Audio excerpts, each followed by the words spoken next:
Então, primeiramente, boa tarde para todos. Obrigada pro Hugo e pro Jaime pela oportunidade. Agradeceria também ao Pedro não está presente. Então, vou tentar ser o mais breve possível. Inclusive, vou me apoiar pelo texto. Até tinha apresentação em slides, mas acho que já não vale a pena. Então, para não me demorar demais, preferi deixar o mais simples possível. A apresentação que eu trago hoje é um primeiro esforço, um primeiro exercício da minha parte de fazer efetivamente uma sistematização dessa comparação entre a missão jesuíta no Japão e no Brasil, que é o enfoque da minha ainda proposta de tese, espero que se concretize. Para o doutoramento, o enfoque é especificamente a comparação da missão jesuíta no Japão e no Brasil na segunda metade do século XVI, partindo da ideia de que para o século XVI o que foi mais determinante para o andamento da missão foi a atividade, a participação individual dos missionários ou de alguns missionários. É até uma questão que ontem, mesmo que de relance, acabou aparecendo, não necessariamente em relação aos europeus, mas inclusive a questão da relevância do indivíduo dentro de certo contexto, inclusive entre os nativos. E fiquei contente, ressalto algumas questões que apareceram ontem e que dialogam diretamente com o tipo de proposta que eu tento vir trazer, que é a questão do limite das investigações, principalmente investigações que partem de um ponto de vista comparativo. No limite na circunscrição de alguns circuitos geográficos, então a costa ocidental da África, Atlântico Ocidental, a costa ocidental da África com o Brasil, a China com o Japão, mas por que não? Pensando numa escala que se pretendia global até então, que realmente é uma escala global, por que não pensar casos que não necessariamente fazem parte desse mesmo circuito? E outra questão que apareceu é a questão do indivíduo enquanto determinante dentro da prática da missão, como eu disse, não só o indivíduo europeu, mas o nativo também. E a divisão que acaba se ressaltando com o tempo entre altas culturas e baixas culturas, entre a alta gente e a baixa gente. Eu só quis ressaltar, na verdade, algumas coisas que apareceram ontem, mas não necessariamente tratarei disso no texto, mas dialogam diretamente com a proposta que eu tenho. Então, a partir de agora eu leio. Em meio à campanha religiosa que acompanhou o fluxo expansionista levado a cabo pela coroa portuguesa, os jesuítas se destacaram por pertencerem a um grupo jovem, fruto do clima de efervescência inerente à Contra-Reforma e pelas questões então em pauta. Do ano do seu reconhecimento, em 1540, até a ida dos primeiros missionários jesuítas para além do território europeu em 1545, passou-se pouco tempo. Falamos e a chegada na Índia em 1542, são de 1540 a 1542. Um período muito breve. E nessa conjuntura aparecem algumas questões. Uma delas é qual foram os posicionamentos e as medidas tomadas frente às várias populações dos espaços fora do contexto europeu com os quais passaram a atuar. Lidamos aqui com a inexperiência, não havia modus operandi, não havia um estatuto de com quem estavam lidando no pormenor. É fato que, com o tempo, frente a diversos estilos de vida e referenciais culturais, o trabalho de catequização teve que ser adaptado, não sem conflito, o que pode ser verificado no acompanhamento das resistências, adequações e concessões que foram feitas ao longo do tempo. Inclusivamente a recepção e reação dentro do próprio contexto europeu, que acabou por ressoar com o tempo nos outros territórios, o que aqui eu nem me atrevo a tocar, mas que é uma das preocupações para a tese. Todavia, o que nos sobressai no confronto desses deslocamentos e das singularidades de cada caso é o fato de que, a priori, pairava uma motivação comum para as várias ocupações que vieram a ser mantidas, ou que se queriam então manter, o que era ainda mais saliente nos momentos iniciais da campanha jesuíta. Mesmo ao contrastarmos realidades completamente distantes, como no caso das missões fundadas no Brasil e no Japão, podemos, a partir daí, identificar muitos pontos em comum no discurso que era então difundido e na interpretação então feita sobre os nativos. Discurso esse que se adaptava a partir daquilo que se apresentava e das constatações a que então chegavam, mas que, como dito anteriormente, ainda se atinha a muitos pressupostos comuns. Desses que foram os primeiros passos das duas missões, e mais do que isso, o princípio da atividade da Companhia de Jesus, numa escala que cada vez mais se alargava, As missões do Brasil e Japão polarizavam, em termos de amplitude, os dois extremos da campanha jesuítica ligada ao patriota português. Os limites de atividade da coroa portuguesa, mas também da campanha jesuítica que estava ligada diretamente ao patriota, contando com financiamento e respondendo à autoridade da coroa de Portugal. Em relação ao posicionamento geográfico, as duas missões se encontravam em situação completamente distinta, o que inferia igualmente na administração desses espaços pela coroa, pela igreja e pela companhia. No Oriente, o Japão, em meio aos outros territórios da presença portuguesa, ficava fora da influência político-militar do Estado da Índia, onde existia um grupo expressivo de religiosos, daí, não só jesuítas, e outras instituições também ligadas à própria coroa portuguesa. Essa situação gerava peculiaridades para as quais era difícil encontrar uma solução que se enquadrasse nos padrões de conduta institucionalizados, dependendo dessa maneira quase que exclusivamente das habilidades e do esforço individual dos padres. Enquanto isso, a fundação da missão jesuíta no Brasil esteve intimamente ligada ao maior investimento por parte da coroa para a administração do território, nomeadamente com a fundação do governo geral também em 1549. Inclusivamente, o padre Manuel da Nobre, que é o fundador da missão jesuíta no Brasil, viajou na mesma frota de Partido Tomé de Souza, que então veio assumir a função de governador geral. Então, falamos de situações frente à própria coroa portuguesa, não só a igreja, mas frente à própria coroa portuguesa, completamente contrárias. Tendo em conta essas particularidades, para as primeiras impressões dos missionários jesuítas quanto aos nativos, dentro do contexto brasileiro e japonês, centramos-nos especificamente nas cartas de 1549, ano de fundação dessas duas missões, sendo que os primeiros jesuítas chegam ao Brasil em março de 1549 e no Japão em julho do mesmo ano, 1549.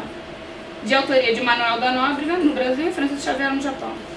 Essa seleção se dá por quanto esses são os dois líderes pioneiros das duas missões, tendo lançado as primeiras diretrizes que vieram a ser seguidas por aqueles que então passaram a fazer parte do corpo missionário nas dadas regiões. A catequização em ambas as regiões foi motivada basicamente pelos mesmos interesses e guiada pelos mesmos princípios, pelo menos a priori. A aproximação à cultura local, aprendizado da língua e certa tolerância aos costumes. Mas, mesmo que houvesse uma diretiva a fim de controlar o trabalho de evangelização que viria a ser desenvolvido pelos missionários, partindo para dando certos preceitos e normativas, diante de tamanha discrepância entre as populações com as quais entravam em contato, se mostrou ineficiente e inadequado considerá-las enquadramentos fechados. Mas isso também não trata aqui, porque eu vou abordar especialmente só o ano de 1549. Antes da chegada da embarcação em que vinham Francisco Xavier e os outros missionários para a Índia, ao dia 6 de maio de 1542, já havia ocorrido diversos episódios de conflito entre os ocidentais e a população local. Os jesuítas limitaram-se, nessa realidade, a perpetuar a política vigente e a seguir as diretivas do governo metropolitano local. Para além da esfera administrativa dessas populações, os missionários reconheceram muitas diferenças entre as próprias populações asiáticas, elevando ou diminuindo-as por conta daquilo que constatavam. E como eu disse, os primeiros missionários chegam em 1542 na Índia, em 1549 no Japão e em 1549 no Brasil. Então, no continente asiático, falamos de 7 anos de diferença da fundação de uma missão para a primeira, que é a indiana. Nesse sentido, os indianos foram largamente considerados em um nível aquém daqueles da China e do Japão. Pois, daí cito, fala do Francisco Xavier, em nenhuma outra parte das que estão descobertas me parece que se pode fazer tanto fruto, nem vir a perpetuar-se a companhia, como nestas. Por isso vos encomendo muitos chinos e japões. Como referido pelo padre Francisco Xavier, da gente índia natural dessas partes é gente, de quanto tenho visto, falando em geral, muito bárbara. Os da companhia levamos muito trabalho com os que já são cristãos e se fazem cada dia. Tendo tido a China grande resistência para a atividade europeia, uma missão só pôde ser fundada na década de 80, as atenções se direcionaram em grande medida ao Japão e os japoneses, que também viviam um contexto, uma situação política muito específica, que também não vale a pena nem entrar. E, além do mais, a situação era muito distinta entre os lugares que de alguma forma já haviam passado por um contato com o cristianismo e outras, como o Japão, onde até então não se tinha tido notícia do mesmo, até uma questão que também apareceu ontem. De maneira que cai em terras estranhas, onde Deus não é conhecido, faz-nos Ele tanta mercê que as criaturas nos forçam e ajudam a não nos descuidar de pôr toda a nossa fé, esperança e confiança na sua divina bondade. Também citação de Xavier. Fica claro que a essa altura o Brasil ainda não figurava como primordial aos olhos tanto da coroa portuguesa como da igreja e da própria companhia. Pensamos que os primeiros jesuítas saem em 1541 e a primeira missão saem de Portugal. E a primeira missão só é fundada no Brasil em 1549, mesmo com a proximidade geográfica. O envio de missionários para as Índias se mostrava assaz mais atraente do que para a América, mesmo já havendo nessas terras a exploração do território com a efetiva instalação de indivíduos, não obstante em questionar a facilidade pela proximidade geográfica, ao menos em comparação com os territórios do Índico. Nesse sentido, as populações asiáticas já eram tidas em mais conta, ao menos no que diz respeito às intenções evangelizadoras e comerciais, antes mesmo da partida dos primeiros jesuítas da Europa. Transparecendo aqui aquele que se caracterizou como um dos pilares da diferenciação entre a política de conversão dos povos da América e da Ásia, o confronto entre a imagem do selvagem americano e do civil oriental. Para dizer assim, por alto, também não é uma questão que eu vou aprofundar aqui. Alguns deles, nessa sistematização, só podiam ser descritos de forma negativa, enumerando o que não havia em relação ao que se conhecia, como no caso do indígena do Brasil, o qual era compreendido em patamar inferior de civilidade e destituído de muitos dos elementos então considerados fundamentais, incluindo-se nessa perspectiva uma religião. Por outro lado, no extremo oriente da Ásia, sobressaiu uma realidade que muito despertava uma viva curiosidade, já que causava em muitos sentidos admiração e estranhamento, mas que era, como definido por Próspero no texto missionário, interpretável segundo os modelos familiares. Ou seja, uma organização política reconhecível, uma cultura letrada, que em muito despertou interesse dos missionários, e uma forte hierarquização da sociedade. Entretanto, não se tratava unicamente do que era visto e vivenciado, mas igualmente do posicionamento daqueles que estavam envolvidos em tais atividades e que até então dependiam quase que exclusivamente das suas próprias habilidades e iniciativas. No Brasil, mesmo sendo o intento principal a conversão do gentil, dos nativos, o trabalho junto aos portugueses que então se fixaram e que vinham a se fixar no território demandava atenção e o tempo dos missionários. Como declarado por Nóbrega, o padre pregava ao governador e a sua gente. E daí, citação de Nóbrega. Eu prego ao governador e a sua gente na nova cidade que começa, e o padre naval, a gente da terra. Esperem nosso Senhor fazer-se frutos, posto que a gente da terra vive toda em pecado mortal, e não há nenhum que deixe de ter muitas negras, índias, das quais estão cheios de filhos, e é grande mal. De fato, em 1549, tanto nas cartas do Japão como nas do Brasil, era defendido que aquele era o melhor lugar e as melhores pessoas para que se desenvolvesse a missionação. Cada um partindo de um princípio diferente. Visão que era nutrida por interesses e prerrogativas completamente distintas, por vezes até opostas. No Brasil, aos olhos de Nóbrega, a falta de conhecimento de religião e de cultura, mesmo naquilo que para a época era considerado como tal, deixava os índios no estado de papel em branco, a partir do qual os padres podiam agir e fazer o que lhes conviesse. E também citação de Nóbrega. De muitas partes somos chamados para irmos ensinar as coisas de Deus e não podemos chegar porque somos poucos. E certo, creio que em todo mundo não se nos depara terra tão disposta para produzir o fruto como essa, onde vemos almas perecerem por não poderem remediá-las. Em falta, vamos lhes acendendo a vontade de ser cristãos. Aos que amam a Deus e desejam a sua glória, não sei como lhes sofre a paciência de não se embarcarem logo e virem cavar nessa vinha do Senhor, tão espaçosa é, e que tão poucos operários possuem. Poucas letras bastariam aqui, porque tudo é papel branco. E não há que fazer outra coisa senão escrever à vontade as virtudes mais necessárias a ter zelo em que seja conhecido o Criador dessas suas criaturas. No sentido contrário, os japoneses eram vistos como ideais por ser gente da mais alta que havia entre os gentis. E isso é o termo usado por eles, gente da mais alta que havia. Se para os índios o vazio era visto como vantagem para a conversão, no caso dos japoneses a disciplina, a rápida aprendizagem e a cultura letrada eram tidas como facilitadores para a pregação. E citação de Xavier. A gente que até agora temos conversado é a melhor que até agora está descoberta. E me parece que entre gente infiel não se achará outra que ganhe os Japões. Muita gente sabe ler e escrever e é um grande meio para com brevidade aprender as orações e as coisas de Deus. Sendo compreendido que os índios não detinham conhecimento, entre aspas, esse associado a certo tipo de organização social, manifestação cultural, e em especial a falta de uma tradição escrita, era a eles associada a condição de minoridade social e mental. Enquanto menores, caberia aos missionários doutriná-los e ensiná-los a fim de suprimir os comportamentos tidos como inapropriados, escrevendo livremente como bem lhes parecesse. E citação de número. É gente que nenhum conhecimento tem de Deus, nem ídolos, fazem tudo quanto lhe dizem. Trabalhamos de saber a língua deles e nisto o Padre Navarro nos leva vantagem a todos. Temos determinado de viver com aldeias como estivermos aí assentados seguros, e aprender com eles a língua, e ir-los doutrinando pouco a pouco. Trabalhei por tirar em sua língua as orações e algumas práticas do Nosso Senhor. E não posso achar língua que me saiba dizer, porque são eles tão brutos que nem vocábulos têm. Enquanto no Japão, frente a uma cultura que muito despertava a admiração dos padres, e no ambiente no qual a força e a imposição não era opção, os padres, ao não dominarem os costumes e a língua, acabavam por se ver de certa forma como meninos. Não tendo conhecimento suficiente da língua e nem de como se portar, passavam por rudes, gente de pouco modo.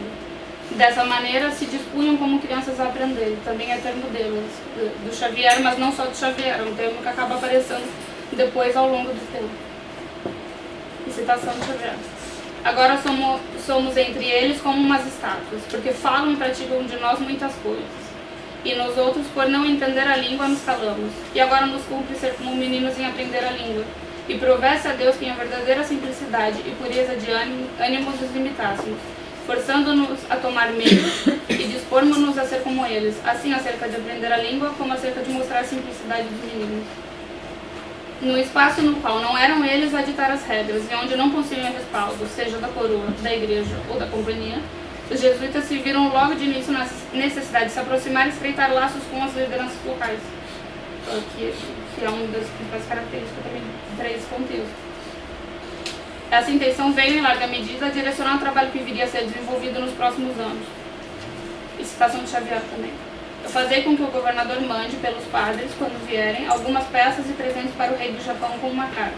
É que confio em Deus que, se este se convertesse à nossa santa fé, se havia de suceder muito proveito temporal para o rei de Portugal, fazendo-se uma feitoria em Sakai, que é porto muito grande, e uma cidade onde há muitos mercadores e muitos ricos, e muito mais prata e ouro que em nenhuma outra parte do Japão.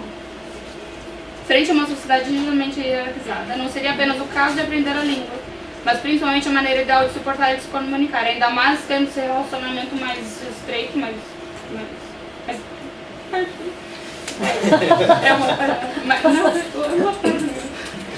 aproximado com essas lideranças locais, com a aristocracia local, como queira denominar. Permaneceu a ideia de que nesse ambiente um tanto quanto tenso, fazendo referência especificamente ao contexto político japonês, ainda não da relação dos jesuítas com os japoneses, que ainda estava numa fase relativamente tranquila. Na necessidade de repreender todo um universo de significações e passar a agir naturalmente em meio a hábitos completamente estranhos, e daí uma pequena citação do Valiniano, já na década de 80, no sumário. Os homens se farão no Japão meninos e ignorantes, de maneira que é necessário a eles para aprender a falar, a sentar-se, a andar, a comer e a fazer outras mil coisas. Como eu disse, acaba sendo recorrente essa imagem deles enquanto meninos, e deles enquanto rudes, deles enquanto inatos. A partir desses fragmentos, podemos constatar que as associações e a maneira de perceber e descrever os indígenas brasileiros e os japoneses foram, de certa forma, análogas. A compreensão daquele espaço e daquela população como uma grande promessa para o sucesso da missão, e a constatação de um estado de minoridade, associada à falta de conhecimento a um comportamento rudimentar, mesmo que de maneira oposta. Cada um era uma promessa, em certo sentido, e o outro era o menor, e no caso do Japão não, eles se viam como meninos. Todavia, a aplicação dessas ideias partiu de princípios distintos, sendo empregadas praticamente de maneiras opostas.